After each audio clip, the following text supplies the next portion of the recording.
Hello student, welcome to another session of hybrid chemistry. आज की class में हम लोग पीरियोडिक क्लासिफिकेशन ऑफ एलिमेंट को कवर कर रहे हैं, जो कि रिलेटेड है क्लास 10 से। और लास्ट मैंने जो वीडियोस था उसमें हमने बैलेंसी और बैलेंशियल इलेक्ट्रॉन के बारे में मैंने आपको बता दिया था। इनफैक्ट आपको मैं शुरुआत स्टार्टिंग से बताऊं तो बेसिकली हम ट्रेंड इन पीरियोडिक प्रॉपर्टीज पढ़ रहे हैं। ट्रेंड का मतलब होता है कि पीरियोडिकली प्रॉपर्टीज का जो वेरिएशन है उसको हम ट्रेंड्स बोलते हैं, पीरियोडिसिटी बनते हैं, या हम इसको ही बोलते हैं पीरियोडिक फंक्शन। तो आज का जो सेशन है बेटा बहुत ही अच्छा सेशन होने वाला है, क्योंकि आज की क्लास में हम लोग कुछ आगे के टॉपिक्स को कवर करेंगे। अगर बैलेंसी और बैलेंस सेल इलेक्ट्रॉन हमने जान लिया है तो our next new topic for today session कि what is nuclear charge. Basically हम लोग को पढ़ना है आज साइज। क्या पढ़ना है बेटा? हमें साइज के बारे में पढ़ना है। किसके बारे में पढ़ना है बच्चों? एटॉमिक साइज के बारे में पढ़ना है। लेकिन एटॉमिक साइज को पढ़ने से पहले बेटा हम लोग को जानना पड़ेगा कि बेसिकली न्यूक्लियर चार्ज क्या होता है और इफेक्टिव न्यूक्लियर चार्ज क्या होता है बेटा। तो चलो हम लोग बिना टाइम को वेस्ट किए एटॉमिक रेडियस में हम लोग बढ़ते हैं आगे, जिसमें हम लोग को पढ़ना होगा कि साइज ऑफ एटम एग्जैक्टली होता क्या है। तो आप जैसा कि देख रहे होगे यहाँ पे मैंने एक टॉपिक उठाया है जिसको हम लोग बोलते हैं न्यूक्लियर चार्ज। देखो, सबसे अच्छी बात यह है कि मैं अगर आप लोगों को बताऊं तो लिखा है size of atom is indicated in terms of radius of the atom, that is distance between the centre of nucleus to outer most shell of the atom. That means मैं आपको बता देता हूँ, बेसिकली ये हमारा एटम है। अगर हमने इसको अपना एटम एज्यूम किया है और ये हमारा अगर न्यूक्लियस है, दैट मीन्स कि इस न्यूक्लियस के सेंटर से जो आउटर मोस्ट सेल है, जो कि लास्ट वाला सेल है, उस सेल के बीच का जो डिस्टेंस होता है इसी को हम आर कहते हैं या एटॉमिक रेडियस कहते हैं। इसी को हम लोग एटॉमिक रेडियस भी कहते हैं, या हम इसी को बोलते हैं रेडियस ऑफ एटम। जैसा कि आप इस फिगर में भी देख रहे होंगे, रेडियस को यहाँ पे इंडिकेटेड किया गया है। अब ये जो वेटेड जो बीच में जो पोर्शन है उसका नाम है न्यूक्लियस, और ये जो आखिरी लाइन है उसको बोलते हैं आउटर सेल। और ये बेसिकली इसका रेडियस है जिसको हम बोलते हैं एटॉमिक रेडियस। हाइड्रोजन के लिए देखो, हाइड्रोजन के लिए जो रेडियस होता है वो होता है 10⁻10 मीटर। बात सुन में आ रही कि नहीं आ रही है? हाइड्रोजन के लिए जो एटम की रेडियस होती है वो 10⁻10 मीटर होती है। ऐसा आपको मालूम होना चाहिए। ठीक है बेटा। मतलब अगर हमको साइज ऑफ एटम जानना है, दैट मीन्स हमको देखना होगा रेडियस। जिस एटम का रेडियस जितनी बड़ी होगी उस एटम की साइज उतनी ही बड़ी होगी। इस बात को आपको समझ लेना है। एटॉमिक साइज के हम ट्रेंड को देख रहे हैं या रेडियस के ट्रेंड को देख रहे हैं, इस पे किसी भी तरह की कोई कंफ्यूजन नहीं होता है। वंस अगेन जस्ट मैं रिपीट कर रहा हूं, कहते हैं the size of atom is indicated in terms of radius of atom, that is distance between centre of nucleus to outer most shell electron of the atom. मैंने बता दिया कि जो बेसिकली किसी भी एटम का साइज होता है वो रेडियस के टर्म में मेजर किया जाता है, और रेडियस जो होता है वो होता है centre of nucleus, centre of nucleus to distance between outer most shell is known as R और रेडियस। यहाँ पे इस बात को हमने इंडिकेट किया हुआ है। बात सुन में आ रही कि नहीं आ रही? अब हमें आगे अगर बढ़ना होगा तो बेसिकली इसमें जो सबसे इंपॉर्टेंट चीज है वो आप ऐसे समझोगे कि साइज ऑफ एटम जो डिपेंड करता है वो दो चीजों पे करता है, number of shells and nuclear charge पे डिपेंड करता है। लास्ट क्लास में भी मैंने बताया था कि आप लोगों को मैं कुछ टॉपिक्स, एडिशनल टॉपिक्स बताने वाला हूं। जैसे मैं कहूँ what is nuclear charge, what is nuclear charge. तो बेसिकली न्यूक्लियर चार्ज जो शब्द है वो आप ऐसे समझोगे कि हमारे पास एक एटम है बेटा। हमारे पास एक एटम है जिसका एक न्यूक्लियस होता है। इस न्यूक्लियस के अंदर एक पॉजिटिव चार्ज होता है, पॉजिटिव चार्ज होता है। और ये जो चार्ज होता है ड्यू टू प्रोटॉन होता है, ड्यू टू प्रोटॉन होता है। किसकी वजह से होता है बेटा? प्रोटॉन। बिकॉज न्यूक्लियस के अंदर, न्यूक्लियस के अंदर न्यूट्रॉन और प्रोटॉन दोनों होते हैं। और न्यूक्लियस का दूसरा नाम न्यूक्लियॉन्स भी है, न्यूक्लियॉन्स भी है। इस बात को भी समझोगे कि न्यूक्लियस को हम न्यूक्लियॉन्स भी कहते हैं। क्या कहते हैं? न्यूक्लियॉन्स। क्यों? इसके अंदर न्यूट्रॉन और प्रोटॉन होते हैं। आपको मालूम है न्यूट्रॉन का जो चार्ज होता है वो जीरो होता है, मतलब कि जो एटम के ऊपर चार्ज है न्यूक्लियस के ऊपर वो होता है चार्ज ऑफ प्रोटॉन।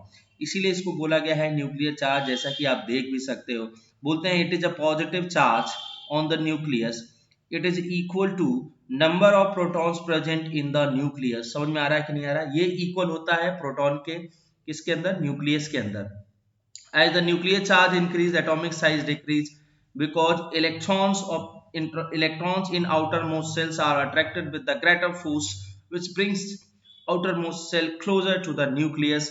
इस बात को मैं समझाता हूँ, आप स्क्रीनशॉट वगैरह ले सकते हैं, इसको नोट्स के फॉर्म में लिख सकते हैं, but exactly what it mean just I am going to give you the information. मैंने कहा कि बेटा ये हमारा एटम है, इस एटम के अंदर ये न्यूक्लियस है और यहाँ पे आउटर मोस्ट सेल बना हुआ है। क्या बना हुआ मेरे प्यारा बच्चा? ये अगर हमारा आउटर मोस्ट सेल बना हुआ है, ये हमारा न्यूक्लियस है। दैट मीन्स जो न्यूक्लियस होगा इस आउटर मोस्ट सेल को एक फोर्स से खींच रहा होगा। अगर ये फोर्स बढ़ने लगे दैट मीन्स जो डिस्टेंस होगी वो क्या होगी बेटा? घटने लगी। दैट मीन्स जो साइज होगी वो क्या होगी बेटा? डिक्रीज कर जाएगी। और अगर ये मैंने कहा फोर्स क्या हो बेटा? डिक्रीज हो जाए तो डिस्टेंस क्या होगा? बढ़ने लगेगा और साइज क्या होगी बेटा? बढ़ जाएगी। तो बेसिकली ये डिस्टेंस घटता बढ़ता कब है भाई? इंक्रीज और डिक्रीज कब होता है, इस बात को ही हमें जानना है। इसके इंक्रीज और डिक्रीज होने के जो कंडीशंस होते हैं वही होते हैं, क्या होते हैं? जैसे जैसे ये न्यूक्लियर चार्ज बढ़ेगा, जैसे जैसे ये न्यूक्लियर चार्ज बढ़ेगा वैसे वैसे पॉजिटिव चार्ज बढ़ेगा और नेगेटिव चार्ज को अपनी तरफ खींचने लगेगा। खींचेगा बहुत, एक ग्रेटर फोर्स से खींचेगा। जितनी ज्यादा फोर्स से खींचेगा उतनी ज्यादा ये जो एटम है, ये जो इलेक्ट्रॉन है इधर की तरफ श्रिंक कर जाएगा, हल्का सा इधर की तरफ श्रिंक करेगा। दैट मीन्स अगर ये श्रिंक करने लगे मतलब ये एग्जैक्ट पोजीशन इसकी है, लेकिन फोर्स बढ़ने की वजह से ये हल्का सा अगर इस पोजीशन पे आ जाए, दैट मीन्स साइज जो इसकी है बेटा वो क्या हो गई? डिक्रीज हो गई कि नहीं? मुझे लगता है आप लोगों को समझ में आ रहा होगा what is nuclear charge. Nuclear charge is nothing but the number of protons in inside the nucleus, यही होता है। और ये पॉजिटिव चार्ज होता है। पॉजिटिव चार्ज जितना बढ़ाओगे इलेक्ट्रॉन को उतना ज्यादा खींचेगा, इलेक्ट्रॉन को जितना ज्यादा खींचेगा साइज हमारा उतना ही छोटा होगा या डिस्टेंस उतनी ही छोटी हो जाएगी। किसकी? न्यूक्लियस से आउटर मोस्ट सेल के बारे में। आई थिंक आप लोगों को ये बातें समझ में आ रही होंगी कि मैं एग्जैक्टली क्या कहना चाहता हूँ। इसके अलावा कुछ टर्म्स और हैं जिनको हम लोग, अगर मैं आगे देखूं, कुछ टर्म्स और हैं जिन टर्म्स में हम लोग बात करेंगे कि एक बेटा स्क्रीन क्या होते हैं। मैं बताना चाहूंगा व्हाट इज स्क्रीन या what is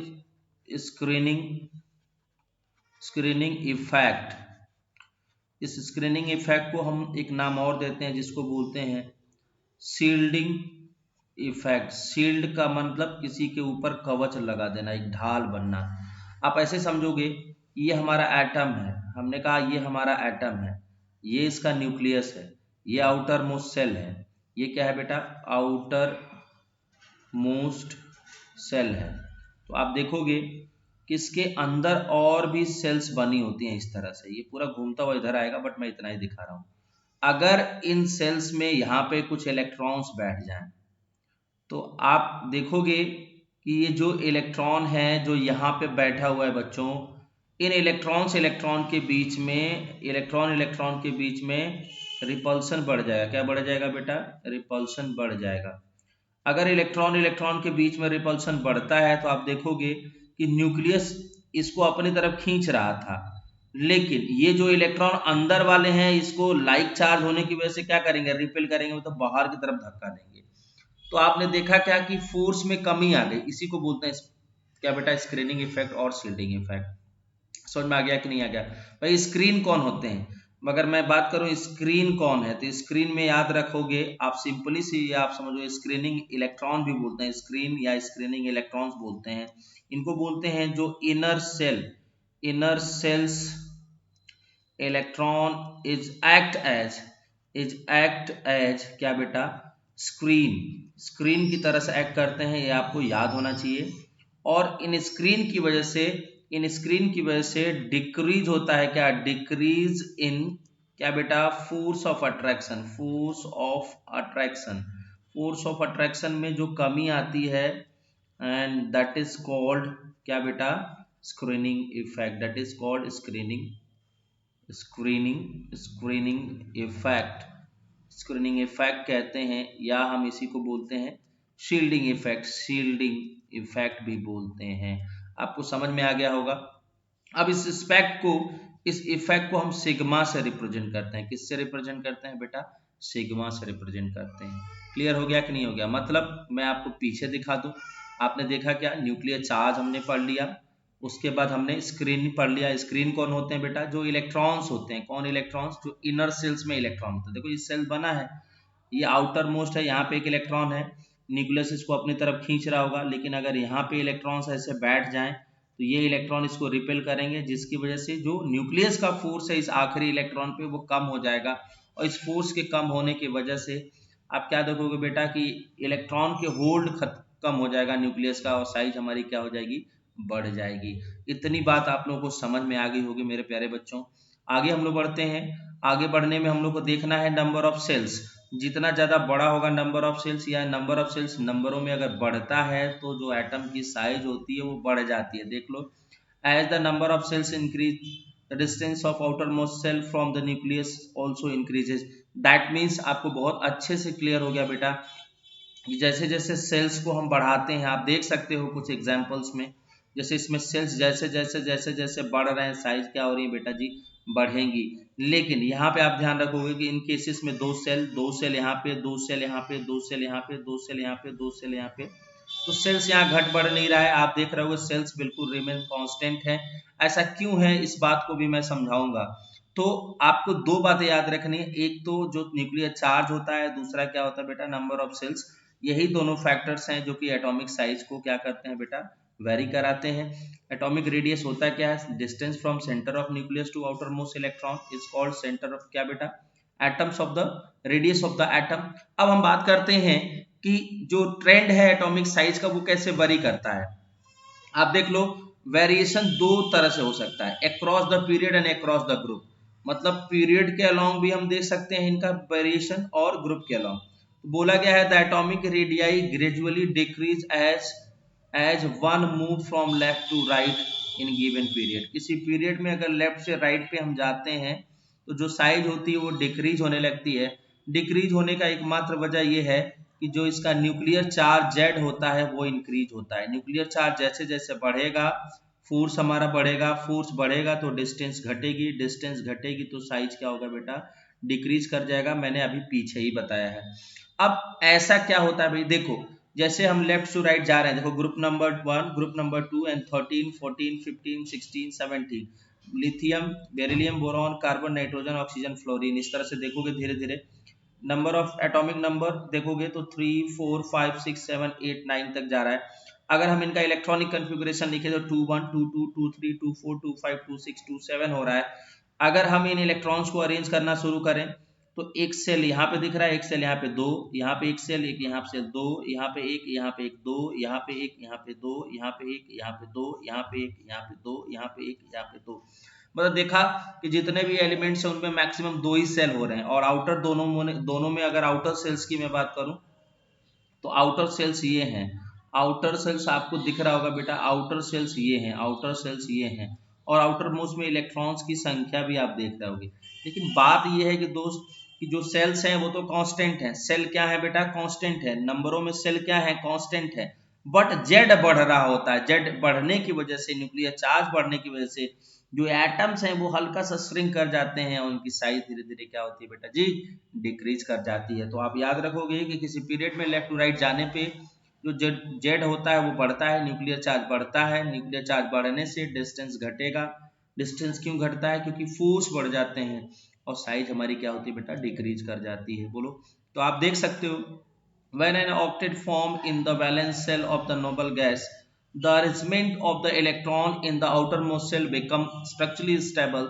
Thus the nucleus can no longer pull the extra nuclear electron with the same force, and hence atomic radius increase. समझ में आ रहा है कि नहीं आ रहा है? आप अपनी बात समझ सकते हो कि बेटा जैसे जैसे हम किसी ग्रुप में नीचे जाते हैं तो आप ऐसे समझोगे कि जब कोई ऑक्टेट कंप्लीट हो रहा होगा वैलेंस शेल किसी नोबल गैस का, तो उसमें जो अरेंजमेंट ऑफ इलेक्ट्रॉन है फॉर आउटर मोस्ट शेल वो स्ट्रक्चरली स्टेबल हो जाता है। और स्टेबल होने की वजह से जो फोर्स होता है वो अब उसको, जो लॉन्गर फोर्स हमें एक्सपीरियंस हो रहा था वो नहीं एक्सपीरियंस होता, जिसकी वजह से हमारी साइज जो होती है वो क्या होती है बेटा? बढ़ जाती है। इस बात को हम आगे क्रिएट करेंगे। जैसे यहाँ पे लिखा है trends in atomic size trend in atomic size को आप ग्रुप से रिलेट कर सकते हो, ग्रुप की बात हो रही है, ये ग्रुप की बात हो रही है, मतलब ग्रुप में अगर हम टॉप टू बॉटम आते हैं तो नंबर ऑफ सेल्स बढ़ रहे होते हैं, ग्रुप में अगर हम टॉप से बॉटम आते हैं तो बेटा नंबर ऑफ सेल्स इंक्रीज हो रही होती हैं। लिखा हुआ है the size of the atom increase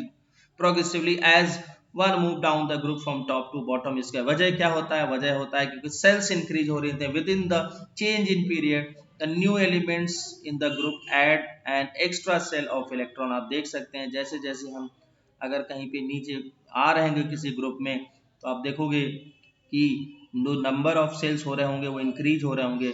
this is in terms of result in the increase in the size of atom while moving down the group. इसकी वजह से हम जैसे जैसे नीचे आते हैं तो हमारा जो एटम होता है उसकी साइज बढ़ता हुआ नजर आता है। आपको मैं ऐसे बताता हूँ, जैसे मैंने कहा बेटा लिथियम है, हमारे पास लिथियम है और सोडियम है, पोटेशियम है, रुबिडियम है, सीजियम है एंड फ्रांसियम है। तो यू कैन से कि देखो यहाँ पे जैसे जैसे हम नीचे आएंगे बेटा जी, जैसे जैसे नीचे आएंगे सेल्स बढ़ रहे होंगे। सेल्स अगर कैसे बढ़ रहे होंगे, देखो 2 1 होता है, 2 8 1 होता है, 2 8 8 1 होता है। तो आप देख सकते हो कि यहाँ पे 2 सेल्स है, यहाँ पे 3 सेल्स हो गए और यहाँ पे 4 सेल्स हो गए, यहाँ पे 5 होंगे, यहाँ पे 6 होंगे और यहाँ पे 7 होंगे। तो हम देख सकते हो कि लिथियम कुछ ऐसा होगा, सोडियम हमारा कुछ ऐसा होगा, पोटेशियम हमारा कुछ ऐसा होगा, रुबिडियम हमारा कुछ ऐसा होगा, सीजी हमारा और बड़ा होगा और फ्रांसियम काफी बड़ा हो जाएगा इस तरह से नीचे नीचे आने पे। क्यों? एकमात्र वजह यही है कि नीचे जाने पे जो सबसे बड़ी चीज है वो क्या है कि सेल्स बढ़ने लगती हैं। क्लियर हो गया कि नहीं हो गया? कोई दिक्कत है आप लोगों को? अगर हम आगे इसी के रिजल्ट को हम यहाँ पे दिखाएं तो आप देख सकते हो hydrogen, lithium, sodium, potassium, rubidium, caesium. देख लीजिए हाइड्रोजन के पास 1 के में सेल में जाएगा 2 इलेक्ट्रॉन, के और एल दोनों में जाएगा। यहाँ पे 3 सेल 2 8 1, यहाँ पे देखो यहाँ पे 4 सेल्स, यहाँ देखो 5 सेल्स, यहाँ पे देखो 6 सेल। जैसा कि मैंने प्रीवियस अभी इस यहाँ पे मैंने बताया है सेल्स के बारे में। देखिए यहाँ पे मैंने दिखाया भी आप लोगों को कि आपने देखा कि सेल्स ही बढ़ रहे हैं, सेल्स बढ़ रहे हैं, दैट मीन्स यहाँ पे दिख रहा है आपको कि नीचे आने पर धीरे धीरे साइज क्या हो रहा है बेटा, बढ़ रहा है। तो मैं एक रिजल्ट यहाँ पे आपको बता देता हूँ प्यारे बच्चों, रिजल्ट बताता हूँ फॉर साइज ऑफ एटम। आप ये याद रखोगे कि एक बात होता है left to right, left to right माने में जेड इंक्रीज होता है, जेड इंक्रीज होने से फोर्स बढ़ता है, फोर्स बढ़ने से डिस्टेंस घटती है, डिस्टेंस घटेगी तो साइज क्या होगा बेटा, डिक्रीज कर जाएगी। लेकिन अगर यही मैं किसी ग्रुप में बात करूं, ग्रुप में होता है top to bottom, top to bottom में जाने पे जो जो हमारे लिए सेल्स होते हैं वो सेल्स क्या हो रहे होते हैं, इंक्रीज हो रहे होते हैं। सेल्स इंक्रीज होंगे दैट मीन्स हमारा साइज क्या होगा बेटा, बढ़ जाएगा। क्लियर हो गया कि नहीं हो गया? तो इन पॉइंट्स को आपको ध्यान रखना है और इसको हम लोग पढ़ेंगे। आपने देखा कि हम लोगों ने साइज को यहाँ पे डिस्कस कर लिया। अब साइज में एक आध एक्सेप्शंस भी हैं जिनको मैं डिस्कस करना चाहता हूँ। अब एक्सेप्शंस में डिस्कस कर देता हूँ, एक्सेप्शंस में डिस्कस करता हूँ इसमें।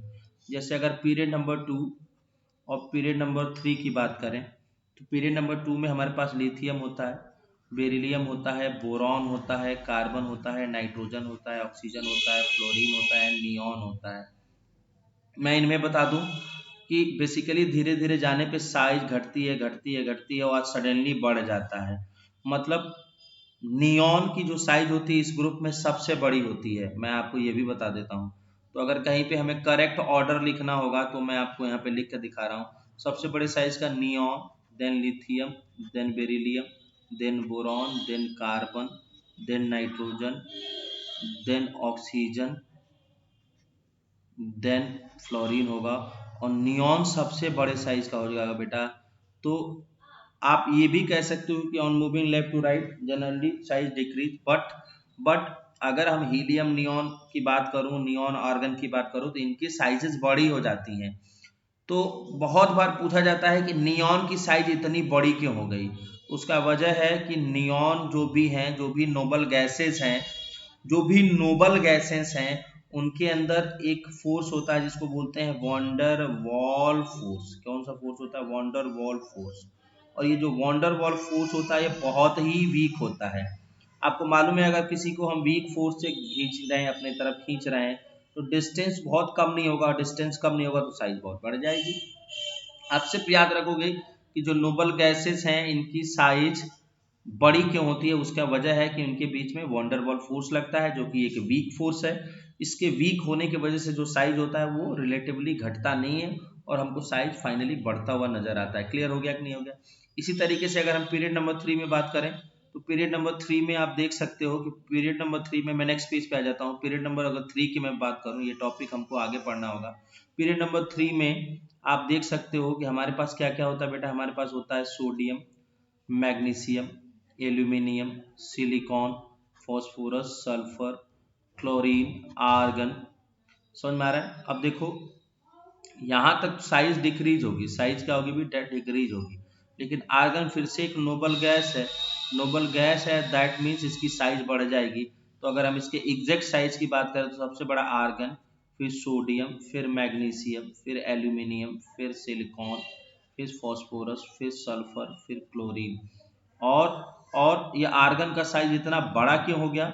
इसका वजह है due to van der van der Waals van der Waals force.